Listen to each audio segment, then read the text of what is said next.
So how Sure. much do our faces reveal about our inner selves? It goes with age. There's 43 muscles in the face. So constantly those 43 muscles in our face are changing. Now, we won't notice it because we see each other every day in the mirror. But if you haven't seen someone for a period of time and they've gone through a major life event, we'll literally say the phrase like, "You look like a new person," because they do. Brian Galke is a master of communication and connection, specializing in facial feature analysis. As the founder of Subtle Skills, he teaches professionals how to read faces to build instant rapport, boost sales, and create stronger relationships. So what's some practical day-to-day uses of this information? Well, here's the funny thing. We're already using it. We just don't realize how we're using it. Will AI technology integrate facial analysis into everyday life? So now with facial recognition and facial movements, they're saying, let's analyze Zoom calls and figure out where the sales went wrong. AI is being brought in so many things. It's looking at body language now. It's looking at where do the eyes go. So people don't know this, but there are little cameras in stores that are measuring where are people's eyes looking when they go into a store to buy something. Talk to me about looking for love in all the wrong faces. What should they be looking for to avoid? Is there a narcissistic tell? What are things that I personally watch out for? If you've read the 5 love languages, 3 of the 5 love languages are available on somebody's face. And the first one is, What's the craziest thing you've ever uncovered while reading faces? what people will share when they feel seen and heard. When it first happened, I was in shock and I kind of stood back. And that was this girl had. I'm Kelly Siegel, and this is Harder Than Life, a podcast about self-love, self-awareness, business, and health. We tell outrageous stories and boil everything down to simple, practical advice you can start using today. Let's get living. Welcome back to the Harder Life podcast. Brian Galke is a master of communication and connection, specializing in facial feature analysis. With over 15 years of experience working with individuals and businesses and Fortune 500 companies, Brian has developed a revolutionary way to understand people at a deeper level. As the founder of Subtle Skills, he teaches professionals how to read faces to build instant rapport, boost sales, and create stronger relationships. Welcome to the Harder Life podcast, my friend, and I appreciate you jumping on. I'm so excited to have you here because when we met, I was enthralled with this. We all need an advantage in life, and what you're teaching people is such a good advantage. The little cheat skills, like Googling your people beforehand and Right. practice. And so, tell me about you. Sure. So I'm an introvert by nature. And what good introverts do, we try and figure out how do we interact with other people. So my whole life, I grew up picking up books, body language, how to win friends and influence people, you name it. Because we're taught that this should just be inherently natural to everyone. And what you find out is everybody struggles to a degree. It's just introverts don't realize that everybody struggles. We think we're the only ones. And so I started picking up books, you name it. And I always picked jobs where people had to come to me. So I was a server, a bartender, a bouncer was the best job because you're still around people, but you don't have to talk to people, you know. And but nobody knew I was an introvert because I was always out in public. So now the term is ambivert. So I'm an introvert, extrovert, and that I'm still terrified of people, but I love to be around people. Like I can't work from home for too many days. I got to go to Starbucks or somewhere else just to be around people, but I don't have to talk to them. And then in 2010, my life changed. And that was a friend came in from out of town. She invited me to dinner. She canceled the dinner plans after I was already at the restaurant. She's like, you need to come meet this guy. And I'm like, why? She's like, well, he's a speaker. Really need to meet him. I said, why? She goes, because he can read faces. And I go, that's a bunch of BS. I'm not going for that. But she was in from out of town. She convinced me to go meet him. But I went with a plan. I was going to prove that this guy was a fraud. I thought he's going to use these generic horoscope Barnum statements like, oh, you've had a hard time in life and all these things. And he sat 8 of us down at dinner and he started just reading everybody's face. And I was waiting, I was listening, I was really trying hard to catch him. And he did different things if they had different facial features. And he said the exact same thing if they had the same facial features. Then he got to me. And I'm like, this guy's been digging through my trash can. Like it was crazy to me what he could explain about me based on me. And instantly I bought his book, which I still to this day show everyone. This is the book that I got back in 2010. It's got my name on it. Now it's got the updated covers called The Power of Face Reading. But there's over 150 different features in the face that I went and studied all through 2011 and 2012, driving from Dallas to Fort Worth, which is 45 minutes each way. to study with them in a group setting. And I just picked it up and I started using it at work. And it's what took me from being an introvert on the help desk to a regional vice president of sales with a $40 million book of business. So the book that he put up was Amazing Face Reading. Yes. So we'll put that in the show notes. Can they get that from you, or is it Amazon? You can go to my website. I basically, every book that I think can help people in communication, I list on my website. Body language books, you name it. The updated version of that book is called The Power of Face Reading. All he did was he corrected a few features and added some new components to it. And while I'm a huge fan of that, I'm a bigger fan of the flashcards, because just like when we were in school, they gave us the book, but when it was time to study for the test, you got flashcards. And so he also created flashcards that are available on my website as well. And I liked them because I could take the flashcards with me anywhere, and let me grab some. I keep them out on my other desk. So I could go out in public and I'd be like, okay, who has this feature? I could find the feature and then I could flip over and go like, okay, now what does that feature mean? And so I would take these with me. And of course, people are always curious with cards and books. And I would lay these out when I went somewhere, because I used to travel for work. I went from help desk to installing equipment. Well, first I learned how to build it in the warehouse, but then I would go and actually install this out in the field. Now, I used to sell technology to jails and prisons, so I wasn't always staying in the nicest hotels, and I wasn't going to the nicest places. But I would leave the cards out. Human curiosity would kick in, and people would be like, well, what's that about? And I said, well, I took this class. I kind of still think this guy's full of crap. Can I ask you some questions? And that way, when I would start decoding their facial features, I would point it out in the book or in the flashcards what I saw. And so it was affirmation of what I taught, because I'm a skeptic by nature, but I'm a curious skeptic. And that is, I want to do my own testing, not believe what a book tells me is going to work. And it was surprisingly accurate. It wasn't 100%, but it was in the high 90s.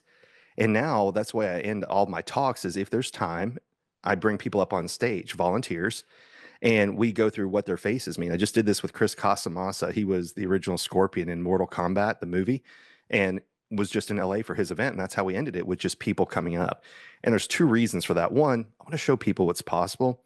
But two, it's showing people what they just learned. We start having them answer, are their eyebrows high or low? What shape are their eyebrows?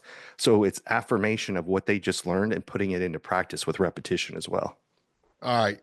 You got me curious. Everybody's sitting there going, how does he do it? What does it mean? But there's 35,000 questions. They're banging against the freaking the device right now going, Brian, tell me more. So how much do our faces reveal about our inner selves? Let's get into it. Sure. It goes with age. So obviously when you're born, it's what you genetically inherited from your parents, your grandparents, you name it.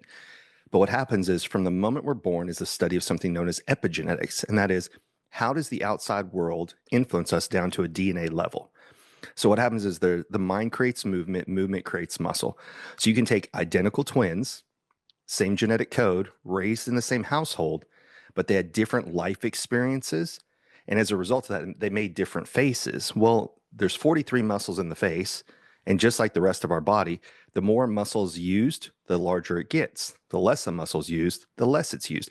So constantly, those 43 muscles in our face are changing. Now, we won't notice it because we see each other every day in the mirror. But if you haven't seen someone for a period of time and they've gone through a major life event, we'll literally say the phrase like, you look like a new person, because they do. And so you take somebody who was in a relationship where they weren't allowed to talk and they had to do a lot of lip suppression, like in body language, you go like this. And all of a sudden they're out of that relationship, be it a bad job or bad personal relationship, and they can talk again, and their lip will get larger over time because they're using it. So every single feature on our face, and there's 150 different combinations, reveal a little bit about us. So we're constantly changing from the minute we're born to the minute we die. Our faces are changing slowly over time. So what's some practical day-to-day uses of this information? So if we got a housewife or most of the people listening to us own businesses, are successful in some way, how does this add to their day?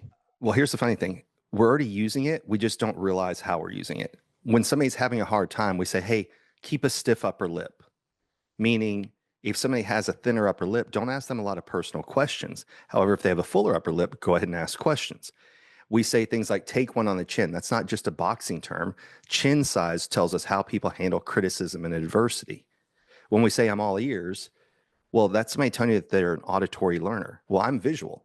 But if I want to communicate with an auditory person, Then I use auditory phrases. Oh, I hear where you're coming from. Hey, come take a listen to this.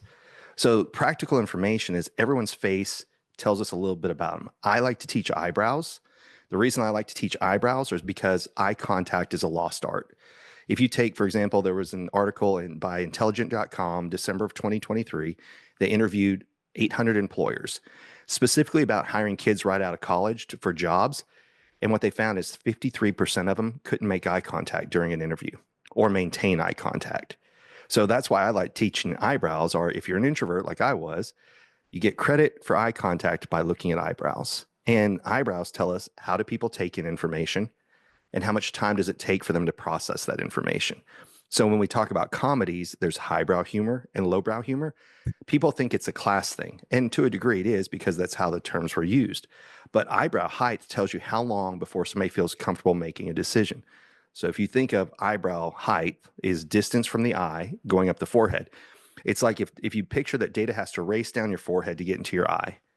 The higher the eyebrow, I can only go so fast. I have to go over the speed bump and I try and speed up. So it's like having a speed bump in the middle of the road.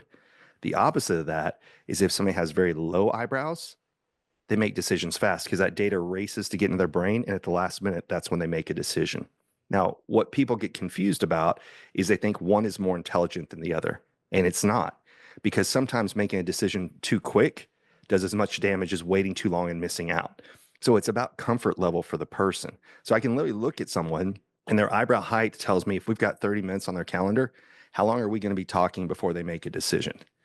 And the easiest way to show like proof of concept with this is, if you're not familiar with Sam Taggart, who runs Door to Door Con, I've spoke there the last 3 years. I didn't do it this January, but the last 3 years I've done it. Those are people who have 7 seconds before somebody slams the door shut on them, pulls a gun, or calls the cops. And we've been teaching them just how to understand how much time are they going to spend with a person. So that's eyebrow height. You want questions on that one before we move to the next part? Yeah. So people notice this. I'll give you the practical answer. So I own several companies. If somebody Right. comes to me, I got the low eyebrows, so I make decisions just like that. And I got the big ears, so I do listen. And why it's important to me is exactly how to get to me. Because if you don't get to the point within less than 10 seconds, I've already lost. You've lost me. Exactly. So these are things where if you're trying to get your point across and you are trying to advance your life, listen to this. High eyebrows. It's funny because I do it the other way. You call it coming over the brain. Yeah. I'd say it's getting farther away from the brain because I think of the Exactly. mind right here. But whatever it takes to help people. And when I saw you give this presentation, I mean, everybody just starts leaning in. They're looking at the eyebrow. It is one of the funniest things that I've ever seen. So guys, Yeah.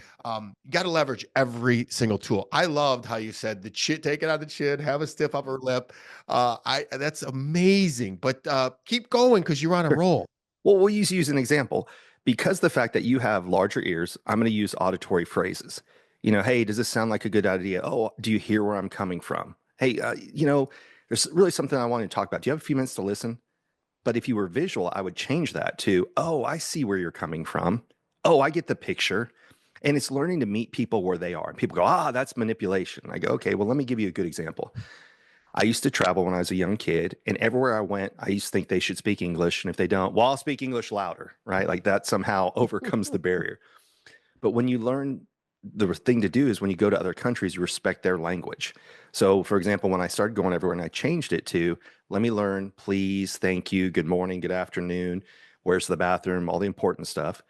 When you learn that and you try to speak someone else's language, they try to speak yours. And that's where most salespeople screw up, is we think, well, I have the best product and I have the best references, so that you should just go with me.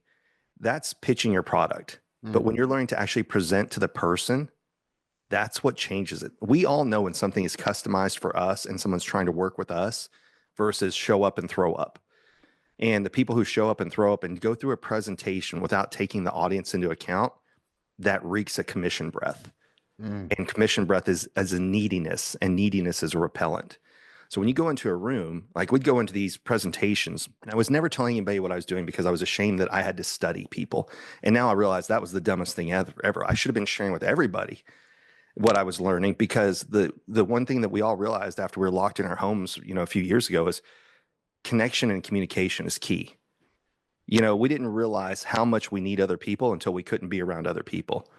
And if you look at the penal system, what do they do with the people who are the worst? They put you in solitary confinement because that's the worst punishment that you can be given as a person, is to isolate you from everyone else. The bad news is we're isolating ourselves because of social media this day and age. Rather than talk to people, we think, well, I don't need to check in with Kelly. I can just look on his Facebook or Instagram and see what he's up to. We're losing that personal connection. And the problem is when we're looking at somebody else's social media, we think we know what's going on with them, but it's like driving past a nice house that may be abandoned on the inside. We're like, wow, that house, it's so beautiful. I wish I could have that $5 million mansion. You don't know that the people inside of it aren't miserable. And that's the whole thing is social media. We have comparison bias. You can be like, I was in LA last week. Somebody be, oh, it must be nice to be in LA, but they didn't know about my lack of sleep. They didn't know about the plane delays. They didn't see everything else that's really going on because everybody puts their best life on social media. And so we used to call our friends up and go, hey, what's going on in your world? Let me, tell me what's happening. We now look at their social media versus reaching out to people. So we're creating that distance between us and other people. And listen, with AI and automation, you have to start figuring out what's going to separate out you from an AI bot and or a robot. And it's these skills right here of being in the room with people, being able to communicate and read the room on what's going on at the exact same time. Hold that thought for a second, because that's actually my next question, because Sure. I'm so fascinated by AI. And as you know, I own an IT company, so I am constantly there. And I want to talk to the audience a little bit. Like, why do I need this? And I'm not in sales. We're all in sales. We've been in sales since we were little kids. So you're always trying to advance your agenda, get your way. So I know for me, I struggle when people don't want to talk, because I am a great open-ended question person. So I will ask question and then listen. And I got a firm belief, I'm giving away all my secrets, by the way. If you're ever in a situation where I'm selling you cybersecurity or IT, you're going to get my secrets here. And I ask questions and people tell on themselves. People Yes. love to talk about themselves.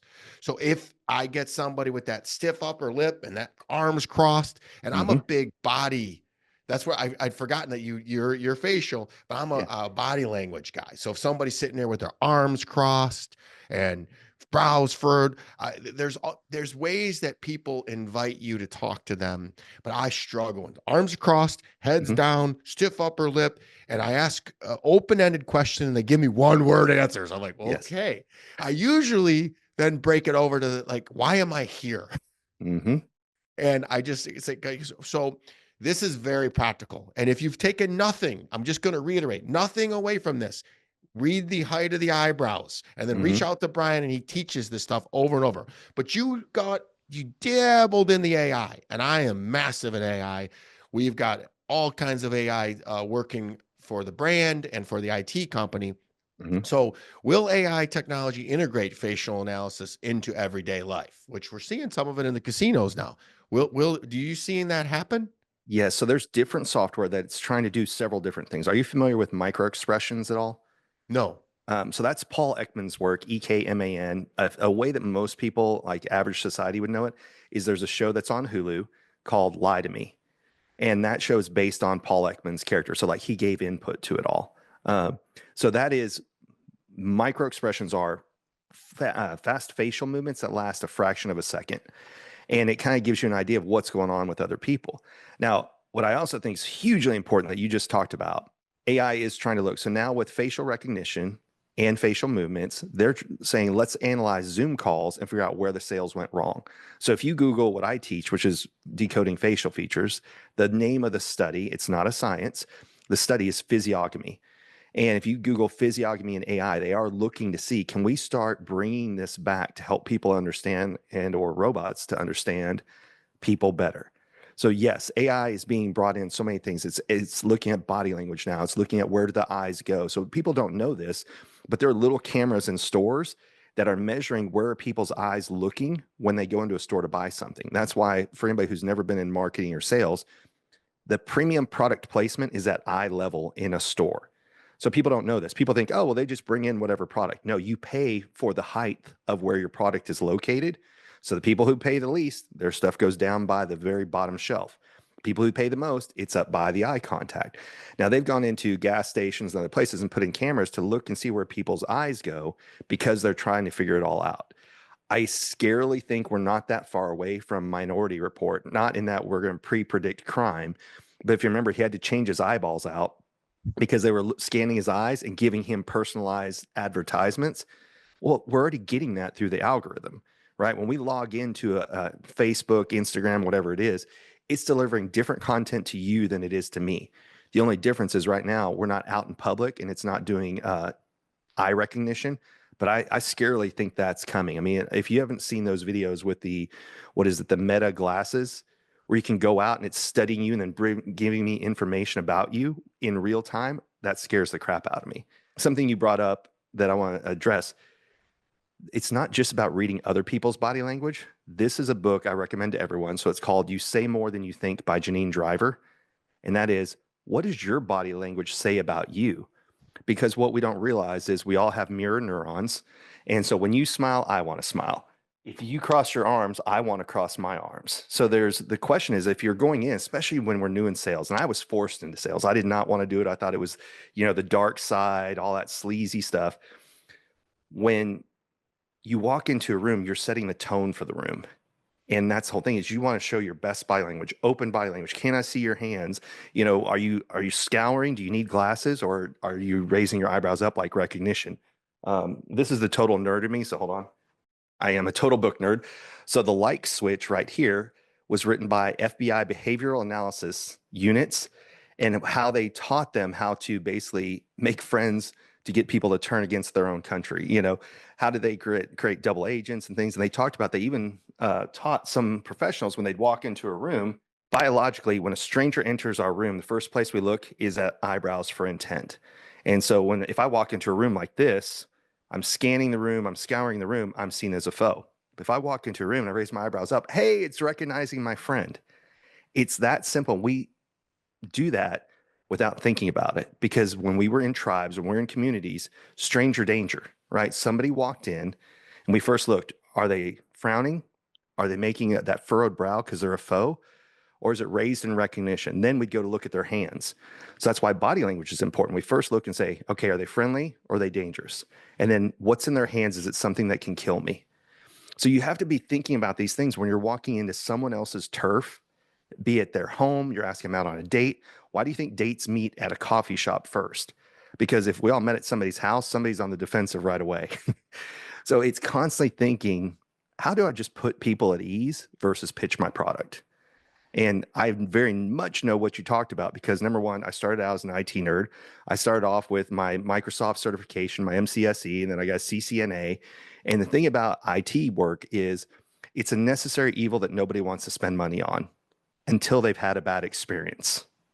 Well, everybody has bad experiences these days, and we've simplified it. We've used AI and as far as I know, and this is the first time I'm actually saying this, is you can order our cybersecurity online right now like a pizza, because we figured out the 90-10 rule, where if you follow what we do, it protects you. So what happens is people are like, oh, they're just cramming it, but we've made it so affordable and so predictable and repeatable that we're upsetting the entire. You want to know why? Because I'm not an IT guy.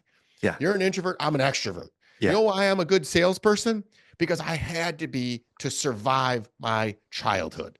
I had to read. I can read somebody and tell you what they're thinking. Like, it's such a curse to me that my friends all look and go, what did you read there? And I'm almost dead on accurate. And and I'm a blend of the facial and the body language. Right. And I can tell if somebody's lying in a second. You and I talked about this at the event. That's what made Ed Milet so successful, is he had a traumatic childhood that forced him to pay attention, to be hypersensitive to what was going on in his environment for safety. And what that taught is how to read a room now. And he tells a story of what happened to him and everything else. But that's what helps keep you safe as a kid, is what can help make you smarter as an adult. This is a funny question. I'm sorry. Oh no, jump in. Is there a way to know when someone's analyzing you? Especially if it's a nefarious individual. Yes and no. If they're good at it, no. The problem is most people aren't good at it. If you're in sales, one of the things that's taught, and it can be an effective skill, is mirroring and matching. So mirroring is whatever you do, I want to do. So for example, you talked about, If you walk into a room and their arms are crossed, what sales will teach you is that at some point you should come in and, you can cross your arms too. And then what you do over time is you open your arms and then you try to get them to open theirs at the same time. The problem is people are very aware of mirroring and matching. If somebody does this, let's say you have your arms crossed and I walk in and I look and okay, his arms are crossed. Okay, now I'm going to cross my arms. You're going to pick up on that. So it's kind of like you have to do a misdirection. Is you see that their arms are crossed, you're kind of looking away and you're talking in the PowerPoint presentation, and then you come back and you cross your arms afterwards. But the problem is people suck at it. So the way I look at mirroring and matching is, did it happen subconsciously? Are we matching each other without me trying to force it is a win in my mind. But you can look, because people who are trained in body language, faces, things of that nature, they stare, but it's not a ogling you, it's an analyzing you at the same time. So we've all been somewhere where somebody's looked us up and down like this. Well, salespeople will do it too, and they're looking to see what's going on. Are your arms crossed? Are your legs crossed? What are you doing? What are you thinking? And so most people miss it, but if you're trained in it, it's, the RAS, the reticular activating system, what they're doing because you know how to do it. Brian, go into how we met and why it's important, because here we are as friends, and I text you on your birthday and I sang you happy birthday. Exactly. And how fun is that? So what's the important learning lesson from that? Get in the rooms that you don't know that you're supposed to be in. I mean, we went because I know Renee and Mitzi. Yes. And the thing is, people don't go because they think, well, I can watch it on YouTube. I can do this. Yes, you can learn from speakers online, but you want to be in rooms to network with the people that are there. And that's why you and I are here, is you actually got there early to check on the setup. I went early to go help them set up. And you and I were moving things around. Then we found out we have all these interconnections that we never would have known. That's why you have to go to events that are live and do it outside of your sandbox. Meaning, if you're in the real estate industry, go to an IT conference, go to all these different things, because different industries have the same problems that you do. But people go because they look at the speakers and think, oh, I want to learn from the speaker. There's more power in who's sitting next to you that you can build a relationship with, and you learn from the speaker at the same time.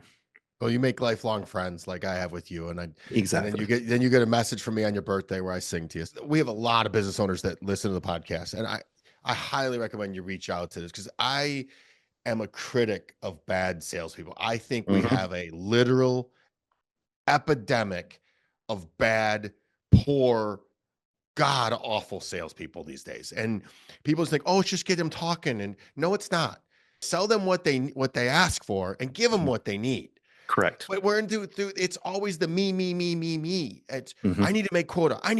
How about the person's needs? I always love when someone says, my product isn't a good fit for you. I literally take their freaking number. I'm going to get you a better job. So hire Brian for your sales team, because please make the salespeople better. Just please. Don't learn just one skill. For example, I showed you Janine's book. Janine and I go out and do courses called Read the Face, Read the Room. Why? Because I teach you how do you look people up on LinkedIn? How do you prepare your presentation? And then Janine comes in and she teaches statement analysis and body language. So once you're in the room, what else do you need to look out for? And that's what salespeople get wrong, is they think, oh, it's just a numbers game. And look, you need to be dating your customers, meaning you can get on and swipe right or left on, what is it? Is swipe right to go on the dating apps? I've never been on it. Dude. You know the funniest thing? I don't know. What's funny is I have a dating course called Looking for Love in All the Wrong Faces.com, which teaches you like what you have in common, but I've never been on a dating app. But okay, I think it's swipe right. And so, yes, because I bought the website, areyouswipingright.com, so that it redirects to my dating course. So if you go on and you swipe right, and you're not trying to filter who you want to go on a date with, sales is the same thing. Yes, you get cold leads, but a shitty customer can ruin you, because they'll go out, they'll blast you, they'll give you bad reviews, everything else. So not everyone, yes, most people think they want your product, but to your point, do they really need your product? And do you want them as a customer?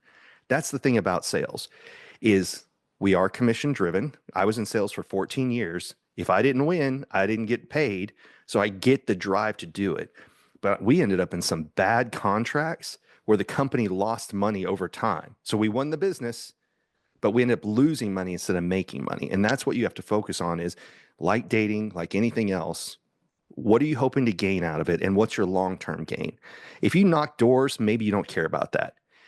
But if you sell, let's say you sell cars where people come in, you want a high volume of people in. So that's the numbers game. But if you don't take care of them, you're never going to get a referral. And that's really where the power comes in, because third-party testimonials and referrals give you instant credibility versus you just saying, we're really good products. And that's what drove me nuts. I worked for a company that we sell telecommunications and 21 and a half years, and they always want to start out the second, third slide with how great we were. Well, everybody's going to start out with that slide. So you need to do things differently. Like, hey, where are failures that we made? Because failure gives you an opportunity to show people what you can really do. Anybody can sell a product, but how you service the customer is what makes all the difference in the world. I was listening to every ounce. That was the best business advice I think I've ever heard. Best business advice that Kelly Siegel is ever going to give you, harder than life, is not every customer's for you. And frankly, a customer that costs you money, that isn't aligned with your organization, can bring your whole entire company down. Take it from me. That's how the Harder Than Life brand even started.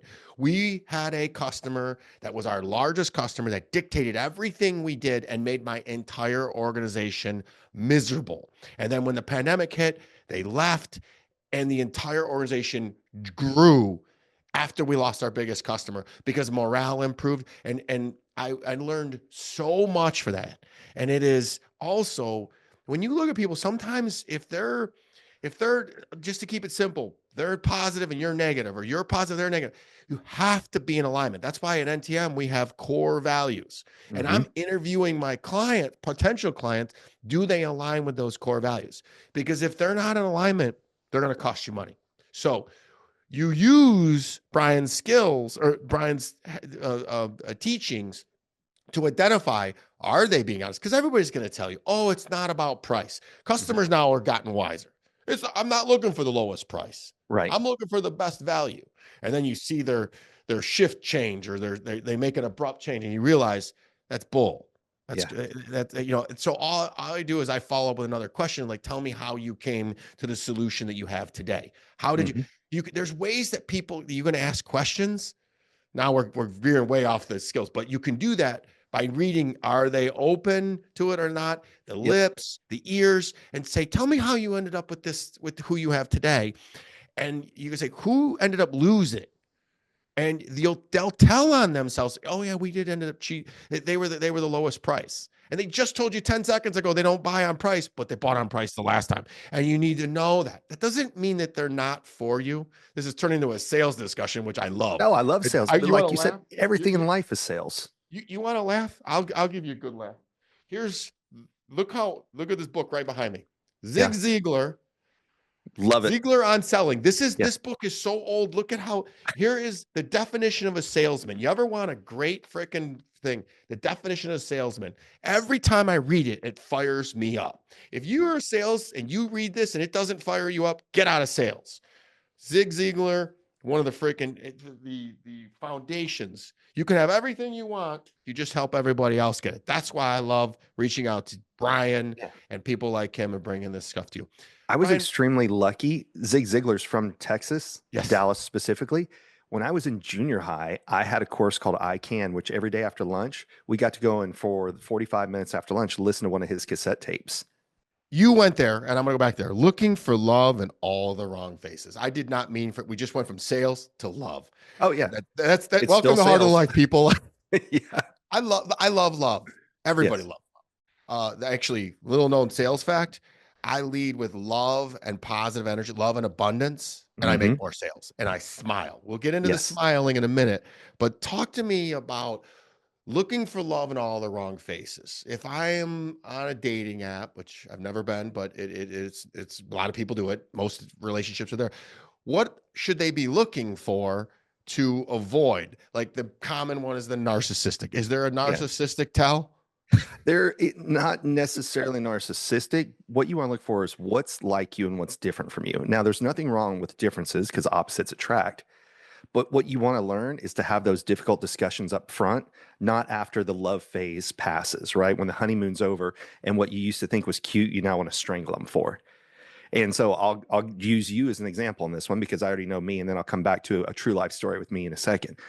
Because you have larger ears, if you dated somebody who had small ears and larger eyes, they're more visual. And so they're not always listening when you talk. And to you, talking is important because you're auditory, you like to hear things. So, for example, and this is going back to my life, I'm more visual. My ex was more auditory. So when we were going to the store, if she told me what she wanted, I came back with 3 of the right things and 4 of the wrong things. So she had to learn to text me if I was going. Now, when she was going to the store, I'm visual, so I wanted to text her with what I wanted. She's like, stop, just tell me what you want. So it's learning what makes the other person happy and how do you adjust at the same time. So it's not that one is right or wrong, but it's how do we meet in the middle? So we had to come up with things like she loves music and listening to podcasts and things, and I liked watching movies. So sometimes when she wanted to listen to something, I would read a book. We were still spending time together, but we didn't have to do exactly what the other person wanted. So it's a little bit of give and take when you're doing things. To answer your question, what are things that I personally watch out for? And this is personal preference. If you've read the 5 love languages, 3 of the 5 love languages are available on somebody's face. And the first one is if they have a lot of upper eyelid, that's time and attention. Well, I don't have a lot of upper eyelid. So I think, okay, instead of doing everything as a we, I'm going to go do this. So if you're dating someone, or when I was married, she had fuller lids, I would have to say, hey, do you want to go with me to do things? Because for her, it was time and attention. And I still love time and attention, but it wasn't my primary love language. So I would go think, okay, I need to go do this, I need to go do that, and not realizing it felt like to her that I wasn't inviting her and including her in what I was doing. So that's the first one I watch out for is I literally, if they've got really full upper eyelids, I'm like, because I kind of need my own alone time. Now the next one over is if they have a wide area below the nose and above the lip, the wider that area is the more kinesthetic they are, more hands-on learner. Well, hands-on learners are also physical touch people. So if you look here, physical touch, if you like physical touch, that's great. But if somebody has a very thin line and they don't like physical touch and yours is wide, well, then that might be a problem because you may want to cuddle on the couch and they just think, oh, leave me alone. But they'll still do things with you, but not as much as you want to. And the third one from the 5 love languages is below their lip and above their chin. If there's a little line right here, that's called the verbal affirmation line. That's somebody who thrives on sincere verbal compliments. And so my ex had one pretty deep right here. And I couldn't say, hey, thanks for making dinner. I'd had to make it very specific. Hey, tonight the chicken you made was awesome. And so when you look at combinations, you just have to know what does somebody have on how to make them happy. But here's the thing that I think, especially I'm going to say this for men more than women, because I've never been a woman, is men need to read the book, No More Mr. Nice Guy.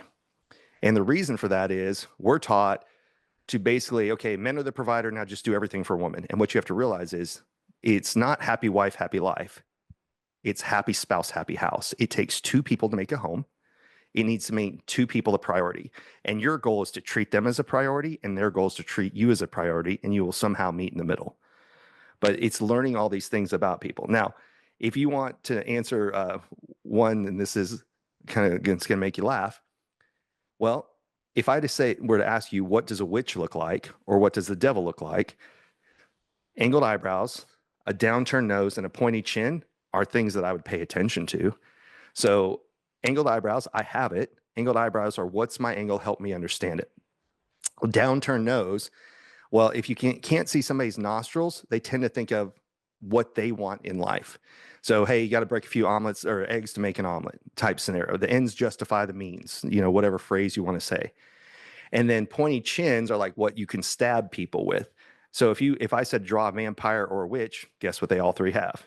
Those features. Now, is it 100%? No. But so far with the people I've met, they kind of out there. They're kind of a voracious, vicious type person when they have all 3 of those features because they're focused on their goal and everything else is collateral damage. So that's something I would personally stay away from. Go through those 3 one more time. Sure. Angled eyebrows. Angled eyebrows. Downturned nose where you can't see their nostrils and it's like blocking air. So they don't have air to share with anybody else. And then a pointed chin. Or just go and Google witches or vampires or devil. Guess what all 3 of them have?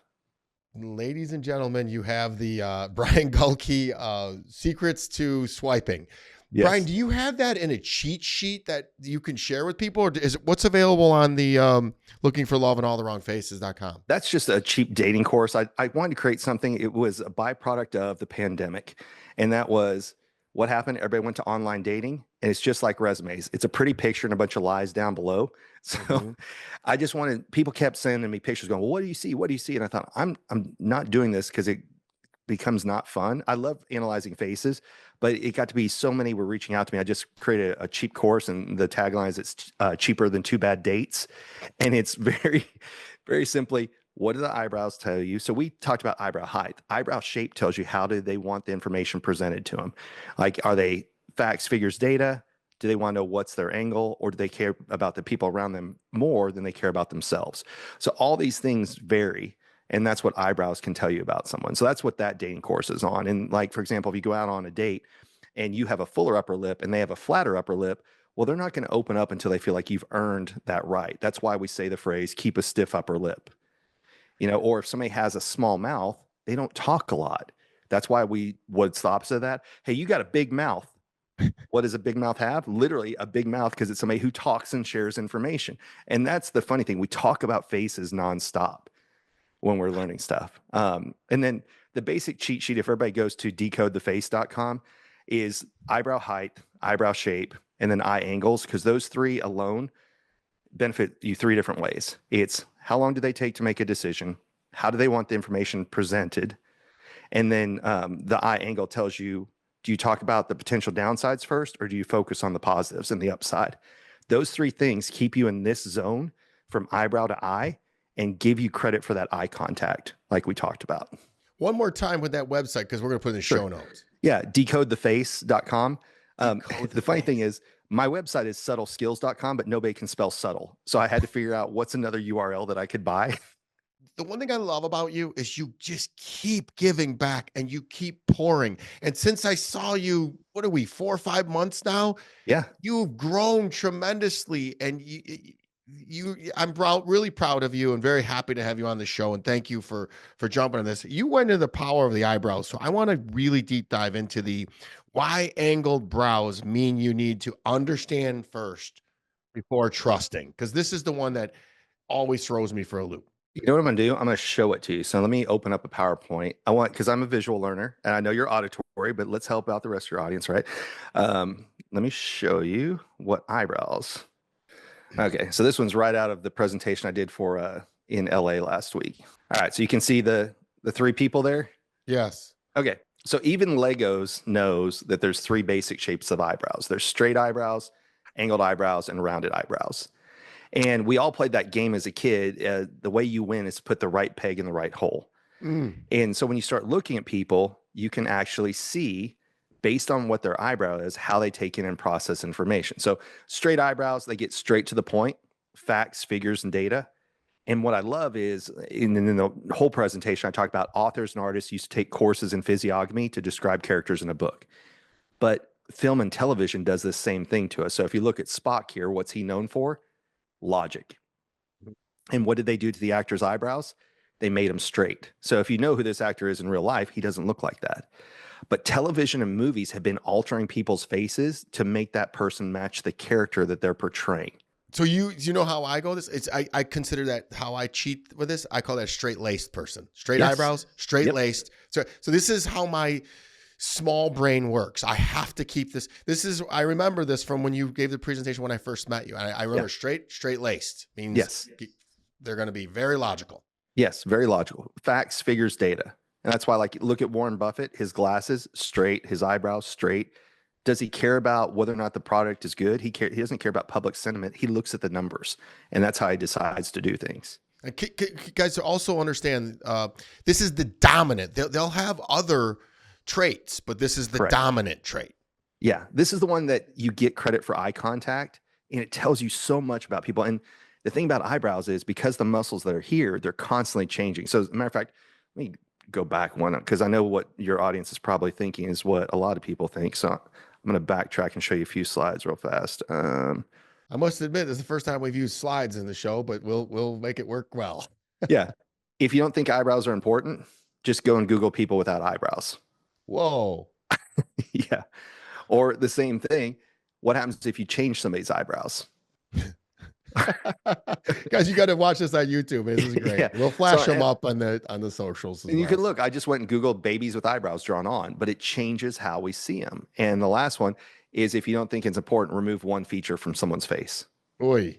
So eyebrows matter way more than we give them credit for. So going back to it, we talked about straight eyebrows, angled eyebrows. Just you have to think, what's their angle? And that means help them understand that, involve them in the process. Angled eyebrow people need to really get it. I used to have straight eyebrows as a kid. They became angled when I became a corporate trainer, then a sales engineer, then a salesperson. Why? Because you have to learn about your product to communicate it to other people. So I was constantly going to the engineers, like, explain it to me, show me, let me play with it. Once I learned how it worked, I could explain how the customer could benefit. So Ruth Ginsburg here wanted to help women. She had to go to law school first. So she had to learn what was her angle. How could she then turn around and help people? And then the third one, rounded eyebrows, think about the people around them. And so I know Oprah, she's kind of a polarizing figure one way or the other, but why did we watch her show? We didn't watch it for Oprah. We watched it for who is she going to interview? What might she give to the audience? So we weren't even though the show's name was Oprah, it was never about Oprah. It was always about the other people. So that's what you think about is how do people with rounded eyebrows think, how do they help other people? The other picture down below, Mother Teresa, this is a statue of her in Poland. What do you see? Rounded eyebrows. So when you see rounded eyebrow people, you don't, let's say I'm selling them, since you do IT or an AI, you don't talk about how they win, but how if they get your product, they keep their customers' data safe, their coworkers' data safe. You don't make it about the person. Now, this is why my product is the best. And once you get this, you know how to help your customers. But rounded eyebrows this is how your customers benefit. So I'm still selling the same product, but I'm talking to the person in the room. So then if you see people who have straight eyebrows, like you said, straight laced, I like to say, get straight to the point, give them bullet points, as least information to let them move forward as quick as possible. I have a funny question. I have a funny follow-up. So women now all draw their eyebrows on. Is there some kind of subconscious that makes them draw the angled, the straight, or the round? Yes and no. It depends on who taught them how to put on their makeup or what do they want. So there's a study of younger girls who don't feel in control of their life do one of two things. So they'll do one of two things. So the first one is get a tattoo showing ownership in my own body, or they'll shave off their eyebrows and they'll draw angled ones. And you'll see this on younger girls quite a bit. And that's because they want to be included. They want to have an authority. And that's why they'll do the angled eyebrows. This still fits if they've drawn on their eyebrows, is what you're saying. Yes. If they draw it on, they're telling the world how they want to be perceived. And now while we're talking about eyebrows, it's really no different. Don't they get up and say, I want to use rouge to make my cheeks look wider, or I'm going to wear lipstick to enhance my lips? They just didn't know why they were doing it, but they still get up and make that conscious choice every day of this entire palette. What do I want you to pay attention to? So fellas, here's your dating advice from Kelly Siegel. I just listened to this. Small upper eyelids and round eyebrows. Look for those. You can, and it depends on what you have and what you want, right? So for example, attracts like. So I would say go for what you are, because you know how dating is. It's like, I'm gonna put my best foot forward, and it's not really who I am. Yep. That's what the problem with sales is that's where the confidence comes into play. I'm gonna go, and here's what I have. Here's the proof. I'm not selling a promise. I can deliver on the promise. Mm-hmm. I've been going this whole time, and I just literally have to ask this question, and can't wait. What's the craziest thing you've ever uncovered while reading faces? What people will share when they feel seen and heard. A very, very simple one. And when it first happened, I was in shock and I kind of stood back. And that was, this girl had rounded eyebrows, super thin upper lip, and rounded chin. But she had one of the deepest verbal affirmation lines that were right here. And what I said to her is, you could tell that she kind of kept herself small. And I said, listen, your rounded eyebrows, your rounded cheeks, your thinner upper lip, and your rounded chin all scream that you are a people person and you love taking care of other people. The problem that you're having is this little line right here. When you're doing all those things for other people and you're not showing them what you're doing for them, you're never going to get the thank you for what you're doing behind the scenes. And she burst into tears. And my first time it ever happened, I was like, oh shit, let me stand back. But what I learned from my mentor, Mac, the guy who wrote the book, is no, you sit with the person in the moment Mhm. because they feel seen. And by you backing away, it's teaching them that there's something wrong with how they feel that they haven't been able to share. So now, like 1 in 10, 1 in 20 times, someone will tear up because they don't believe that anybody has ever really seen them. There's other things too. Like there's something, if there's a little line across here, if people squint, it's called a burnout line. Now, burnout line is there because somebody's just squinted their face and they've gone through something so tough, and I'll say, hey, you have a burnout line. I don't know what the shit you went through was, but I know it was intense, and good for you for being here and smiling. Now, that line doesn't tell me what it was. It just tells me they were making that face over and over. And people will open up and tell you the craziest things about their childhood and about everything else. And so, to answer your question, there is no one single story. It's this plethora of stories of once someone feels seen, they feel open to sharing. And maybe you're the only person they've ever told in their life of something because you're the person who's made them feel seen when they feel like they've either been hidden or dismissed by the rest of the world. I hope that everybody's enjoying this as much as I am. I literally, as you say something, I'm touching how many people are touching your face right now? We're Yeah. listening to this going, I'm touching to see, I got the freaking, Yeah. the bridge. I got the lit. And it's like, Yeah. you're just touching and looking and feeling and looking in the Zoom. And I'm like, oh, this is so good. I hope everybody's enjoying it. You just dropped another gem, and I want to, on you can read all the faces you want. You can study all the languages. But if you're able to connect with somebody truly, authentically, transparently, and they literally cry and you hold space for them, you're an Mm-hmm. incredible human being. Yes. And who cares what happens after that? Just hold space and time for that person. Mm-hmm. In today's world, we're extremely divided. And that's been happening an inordinate amount to me lately. Mm-hmm. And that's how I know I'm on the right path. I just was at a retreat, a 275-pound absolute killer, like a guy that's in the Pentagon who's in the military. Mm-hmm. I read something from him, and I asked him a quick question, and he just burst out in tears, and I just hugged him. Yep. And this dude is a scary dude, and yet we were able to connect, and now we're friends like you and I are. That's, at the end of the day, you can use all these to your advantage, but just be yourself and be authentic. Tell the truth. And just, hey, man, if you're nervous, just say, I'm nervous because straight eyebrows tend to not resonate with me. I learned from Brian the straight eyebrows, and you'll get a laugh. Like, wait a minute, what do you Yeah. mean straight eyebrows? Well, I took this course from Brian Galke, and he Yep. said straight laced people, and I'm just a really laid back person. And you watch how the connection happens, guys. That's harder than life. My new book, Happier in Life, is going to talk all about this stuff. But Awesome. I just want you guys to just be authentic. And here's the best part about doing these things: you push the people away who aren't for you, who aren't authentic, Mm-hmm. who have nefarious thoughts and missions, and are reading this to gain advantage. Nobody that's listening to this podcast is looking to gain any advantage. They just want to help people. So sit in people's shit with them. Let them know they're not alone, because Mm-hmm. that's all we need in this world. United we stand, divided we fall. That was Yes. my quick thing. I want to dip into the filters as Mm-hmm. well as plastic surgery, Right. fillers. What is all those? How does what you do to your face? We talked a little bit about it with the drawing on, but how does the plastic surgery and the fillers and even the filters that people use, what does that say about their emotions and their communication style? It depends on what they're having done, and it's called an affect versus an effect. So an affect is when you change something about a face, then it will change how people treat that person. So the affect creates the effect. Now let's go away from faces for a minute. If you've ever seen somebody who's in workout gear and they get their first nice suit, what do?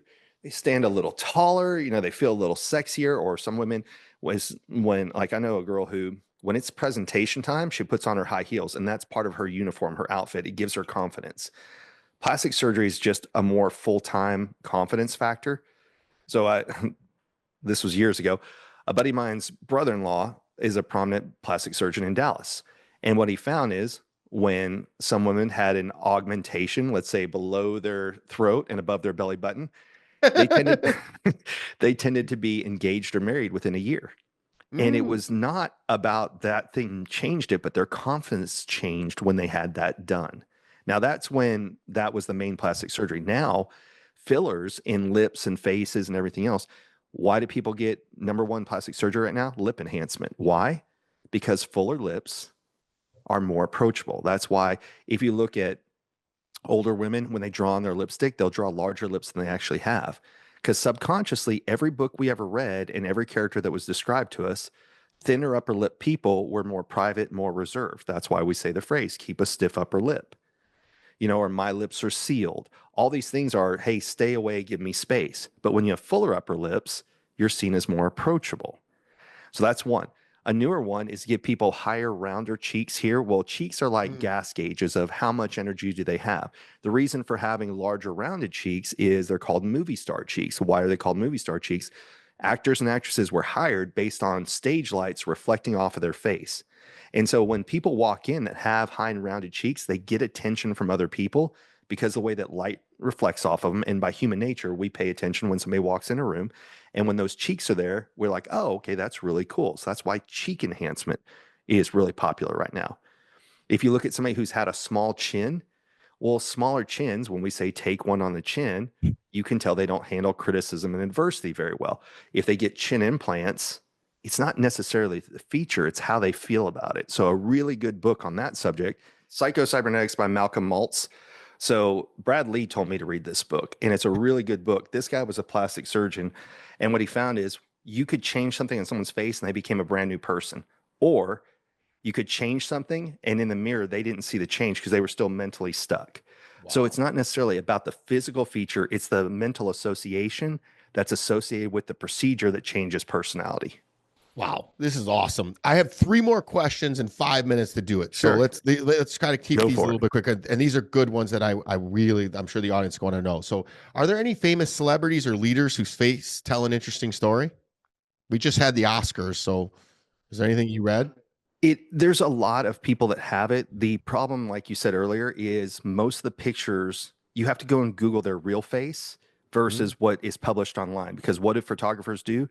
They get rid of blemishes, they change lines and everything else. But what you'll see in a lot of people who were CEOs or had to be a leadership position is they have strong jaws, they have strong chin, and they have these little areas that kind of droop right here. Those are called power pouches.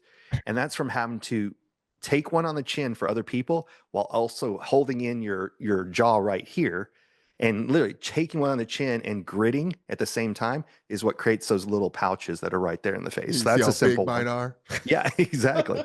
That's one.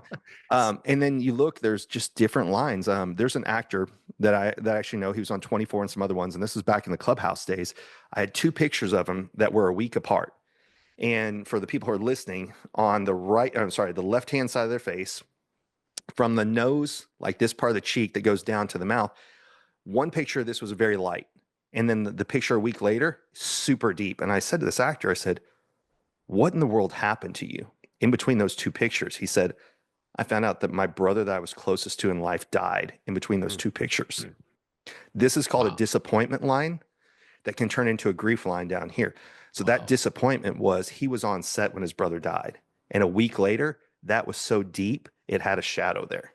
Wow, the face can't lie, people. All right, 2 more questions. Yep. What is the most common feature that people misunderstand about themselves? I'll give you a different one. And this one's not a resting facial feature. It's a active one. If you need glasses, go and get them. If you need contacts, go and get them. Because what people don't realize they're doing is they're doing this, and it comes off as a resting bitch face. When in reality, you just need to get glasses so you can see. So people who have a furrowed brow, they're like, why does everybody think I'm so mean or angry? It's because you giving a furrowed brow is an angry look. So I always do that because I'm always thinking.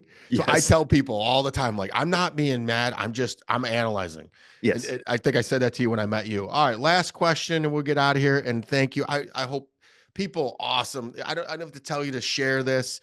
This is just, you're doing really good work, and everybody needs to enhance this because we just, communication is key, and we need to communicate better as humans. And really, Just tell the darn truth. Mm-hmm. What are the biggest mistakes people make when trying to read faces? Staring too much and pointing at other people's faces. So and this is what I did wrong too. Everybody does it. Is we get so excited, and for people who look in the camera, like, oh, look, and you do this, and nobody likes a finger pointing at us in our face. So what I had to learn over time was I would say, hey, Kelly, you have straight eyebrows. I'm pointing at my own face so that you can see what I'm talking about. But we have a tendency when we get all excited, like, oh my God, look, they've got this. And we stick our fingers in somebody else's face. Nobody likes to be pointed at. When you're learning this, learn to point at your own face, even though you're describing them. Them's fighting words. So real quick, spell the website and how do people reach you? So the easiest way is just decodetheface.com. Everything on social media, though, if you can spell subtle, SUBTLE, everything is subtle skills. So that's where I'm on Instagram, Facebook, you name it. And then because Brian Galke is kind of hard to spell. But yeah, if you go to Decode the Face, you can get to pretty much everything. If there's nothing else you get, just go to getthecheatsheet.com, right? Because that's how you can go get the cheat sheet. Guys, put that in the show notes. Get the cheat sheet. Everybody's going to want to do that. If you guys message me, we'll send that to you. That's good stuff. Thank you. Of course. Thank you for playing. Thank you for being you. And I see you growing and putting positivity out in the world. That's literally the cheat code. You can have all these skills, know how to read, know how to count cards, know how to do everything. Just be yourself and provide value. Zig Ziglar said it. Help everybody else get what they want, and you will get what you want. It's karmic law, people. That's being happier than life, and that's being harder than life. Put somebody else's needs before yours and watch your needs be met. Till next time, be harder than life. I love you all. Please rate and share this podcast. I'm active on all social platforms and love to hear from my Siegel supporters. Each and every episode is sponsored by my company, National Technology Management, the easiest and best IT company to do business with, delivering peace of mind with technology every day, even simplifying cybersecurity. Visit trustntm.com for more info. Until next week, be harder than life.